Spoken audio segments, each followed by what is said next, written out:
কর্মশালা প্রধান অতিথি হিসেবে উপস্থিত আছেন দক্ষিণ বাংলার কৃতি সন্তান বাংলাদেশ লেবার পার্টির সংগ্রামী চেয়ারম্যান লায়ন মোহাম্মদ ফারুক রহমান। আরো উপস্থিত আছেন বাংলাদেশ ছাত্র মিশনের কেন্দ্রীয় নেতৃবৃন্দ। সবাইকে আমার আন্তরিক শুভেচ্ছা। বৈষম্যহীন ছাত্র সমাজ, পরিবার, সমাজ, দেশ শান্তি প্রতিষ্ঠা ও স্থিতিশীলতার প্রধান বাধা বৈষম্য।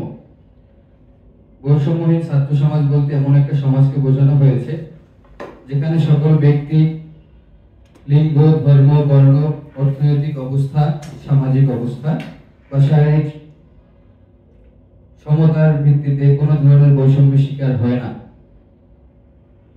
বৈষম্যহীন সমাজে প্রত্যেক ব্যক্তি সমান অধিকার, সুযোগ ও মর্যাদা পাবে। বৈষম্যহীন সমাজ গঠনে আমাদের আইন ও নীতিগত সংস্কার করতে হবে, শিক্ষা ব্যবস্থার উন্নয়ন করতে হবে, অর্থনৈতিক সুযোগের সৃষ্টি করতে হবে, মানবাধিকার রক্ষা করতে হবে, নারী অধিকার ও ক্ষমতায়ন বৃদ্ধি করতে হবে। ইসলাম বৈষম্যকে হারাম করেছে। ইসলাম তার সূচনা থেকে বৈষম্যের বিরুদ্ধে কঠোর অবস্থান নিয়ে আসছে। রাসূলুল্লাহ সাল্লাল্লাহু আলাইহি ওয়াসাল্লাম বলেছেন, প্রত্যেক হকদার বা মর্যাদার অধিকারীকে তার প্রাপ্য অনুযায়ী হক ও মর্যাদা দাও।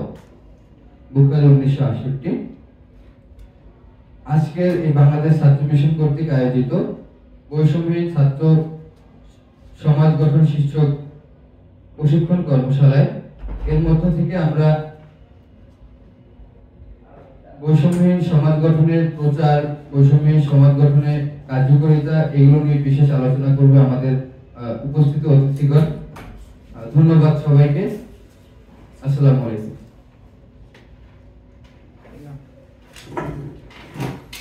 বিশেষ অতিথি বাবুরে